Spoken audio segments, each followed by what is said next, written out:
26 yil nechinchi so'l? 7 aprel. Nimaga bunaqa Ahmad aka so'kmaydi desangiz, endi hozir zamon nozik bo'lib qoldi. Shu tabiatni ko'rsatishdan oldin sanasini qo'yib qo'ymasangiz, kommentariyada, u yoqda, bu yoqda oddiy informatsiya uchun ham o'ziga tanqid olishingiz qiyin bo'lib qoldi. Ayniqsa avtorlik masalasi. Shuning uchun meni so'kmaysiz. Bu avtorlik masalasida bo'layotgan muammolar meni boshimni og'ritib, yuragimni siqib qo'yapti. Qanday qilib xalq chidayapti bunga? Nimaga bular deyapsiz? Bugungi mana kichkina ovqatimizni avtori shu. Shuning uchun ko'p hadeb, men avtorman demaysiz. Boshqa qo'ygan emas. Buni qovurib, suvini qo'yib, mana shunaqa ta'm yarata olgan inson kerak. Musiqalarda ham ohangiga qarab raqobat ketadi. Men mana yubkamni qo'yib qo'ydim, sal ochko'zroqman. Buni yeb turib, buni ta'miga o'zimdan o'zim gapirib yubordim. Endi kimdir o'ylaydi, anaqa nima deydi, ha, doktor mubolag'a. Yo'q. Men mubolag'a qilmayman. Mubolag'a qilsa men buni ustasiman. Chunki men psixoterapevtman, men psixologman. Men nechta tilni bilaman. Lekin men haqiqatni gapirib o'rganganman. Haqiqat har qanaqa gipnozdan yuqori turadi. Shuning uchun haqiqatda buni ta'miga qo'yib qoldim. Endi o'zingiz boshlab berasiz. Rostda o'zingiz boshlab. Endi kichkinagina kamtarona dasturxonimiz shu Ahrorbekni men nima deydi? Muxlisiman. Sanatoriyamiz mana shuncha katta nimalarni bir bog' qilyapmiz. Shu 2007-yilda sotib olganman kurortologiya markazidan. Bu yerda suv yo'q edi, suv umuman hamma yo'qni sotib olib, ya'ni ikkinchi martadan sotib oldik, chunki yerlarini unga bunga kimgadir shoptoliga, kimgadir gilosga qo'ygan ekan, mashinasi tepaga chiqquncha eshak bilan bog'lab qo'ygan. Bitta-bittadan sotib olib, mana shu archalar 2008-yilda ekilgan archalar. Juda sekin o'sar ekan. Lekin o'syapti. Yiliga 20 mingta ekanmiz, 10 mingta quriydi. Mana tomchilab sug'orish qildik, tumanli sug'orish qildik, yana boshqacha sug'orishlar, lekin baribir quriydi ekan. Chunki yer tuproq sho'r, imенно mana shu tuproq sho'r shunaqa. Endi bu yerda sog' qolmasin, baribir siz yemasangiz men hozir yuklarni qo'shib yo'q qo'yaman. Bismillahirrohmanirrohim. Har olganimda yo'ra bismillahni aytiraman. Bu yerda shifobaxsh maskanni joyida bitta yana zo'r joyimiz bor-da. Bu yerda manfiy ionlar bor. Hozir bu adirlar ko'rsatsangiz, bu adirlar tuzli adirlar hisoblanadi. Shu tongda shudring tushadi. Tushgandan keyin o'sha shudring ana sha'nuvi tuzlar bilan qo'shilgandan keyin shu tuzlarni nimalaridan tuzlarni o'zidan, endi mana kimyoni o'qiganmiz, ionlar hosil bo'ladi va ionlar tashqariga ko'tariladi va havo zaryadlarini berilmaydi. Manfiy ionlar bilan to'ldiradi. Havodagi gaz demak molekulalarini. Shuning uchun nam bilan xuddi o'shaligi tuzli g'orga kirgan effektini berar ekan. Xuddi shunaqa. Shuning uchun ko'pchilik nafasga to'ymaganlar shu keladi. Ko'pincha mana shu so'rlarda yotib qolishadi, dam olishadi. Shuning uchun buni shu nomni 2009-yilda toza havo deb. Lekin juda mos tushgan ekan. Juda mos tushgan ekan. Men o'zimdan kelib chiqib aytaman.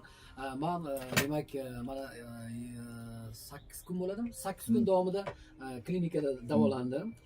Menga tavsiya qilishdi, albatta mana sanatoriyaga borishingiz kerak, bu o'sha davolanishda davomi deyishdi. Qanaqadir ozgina erinchoqligim tutdi, qanaqadir bir shartmikin degan narsalar ham bo'ldi ichimda qanaqadir, lekin tavsiya qilishdi. Kelganimdan keyin ochiqni aytaman, boshqarib bo'lmayapti emotsiyalarni, bu gormonlar boshqatdan uyg'onib, odam haligi olayotgan nafasidan energiya olyapti-da, buni boshqarib bo'lmayapti. Xuddi haligi nima deydi, haligi qo'pol qilib aytganda odam bir haligi anaqaga tushib qoladi-ku, bir boshqa olamga tushib qoladi-ku. Shunaqa bo'lib qoldim-da. Shunaqa bir kayfiyatim o'z-o'zidan ko'tarilib ketdi, yaxshilanib ketdi kayfiyatim. Endi siz buni doktorsiz, buni nima uchun odam kayfiyati ko'tarilishini, qaysi moddalar sabab bo'layotganligini siz tushuntirib bera olasiz? Men tushuntirib bera olmayman. Buni faqat his qilish kerak o'rtoqlar. Shunaqa endi hamma g'uborlarim chiqib ketdi-da, to'g'risi. Haqiqatan ham o'sha klinikada davolangandan keyin o'sha davoni sifatida sanatoriyada ham yotish kerak. To'g'ri. qani shu gapingiz to'g'ri bo'lsa, o'zingiz yaratgan ta'mdan endi go'sht bilan kartoshkani dimlash hammani qo'lidan keladi.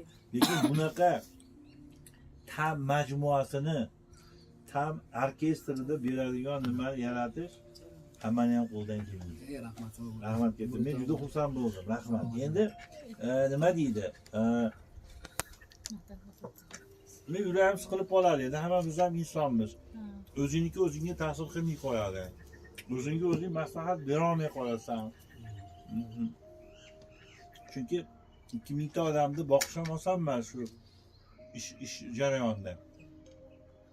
Shunda archaniga kirsam, qandaydir boshqacha bo'lib qolaman. Hammam yo'qoladi-da. O'sha avvalgi Sosnovoy border edi Sovet davrida. O'sha Sosnovoy border shu yerda qilamiz dedimda. Endi hozir mana Sosnoga ketganlar ko'p, lekin bu yerda 9 xildagi ignabargli daraxtlar bor, o'rtasida uchraydigan. Lekin mana shu Majavelnik bor, tuya bor deylik, o'rta archasi bor, yovvoyi tog' archasi. Lekin shularning ichida bu sasnani hidi yo'q bo'lsa ham, lekin buni o'sha tagiga borsangiz, kislorod ko'pligigami yoki boshqa alomatlarmi? Endi hamma narsani biz aqlimiz bilan ko'rishga harakat qilamiz. Shu kislorodda tanaga singish jarayoni yuqori bo'lgan menimcha molekulasi bor-da. Va shu yerda ajoyib yurak nafas qisishi bo'ladi, yurak astmasi, bronxialniy astmami, nevrozmi, stresslarimiz chiqib ketadi-da va qayta zaryadlanib dunyoga qayta ko'z bilan qaraysiz. Shu baxt gormoni dedi-yu, boshqa bo'lyapti. Baxt gormoni. Hamma ham tashvishlarimiz esdan chiqib ketdi. Hech qanaqa tashvish yo'q. Haligi dunyoga yangi kelgan chaqaloqdek his qilaman o'zimni. Deb turing. Rahmat ketdi, rahmat. Endi sizda insonlar bu yerga kelgandan bizni ham boshimiz osmonga yetadi. Rahmat ketdi. Endi haqiqatda shunaqa nimasi bor. Shu ko'pchilik tongda keladi, aka. Ko'proq tongda kelishadi. 4da 5da shu odamlar 3 soat, 4 soat yuradi. Bitta oya bor, har 15 kunda deydi, 3 kun kelaman deydi. Keyin deydi, yuragimni ham, bosh og'rig'im ham o'tib ketadi. Keyin yana deydi, nima qilaman shu 3 yildan beri kelaman 15 kunda.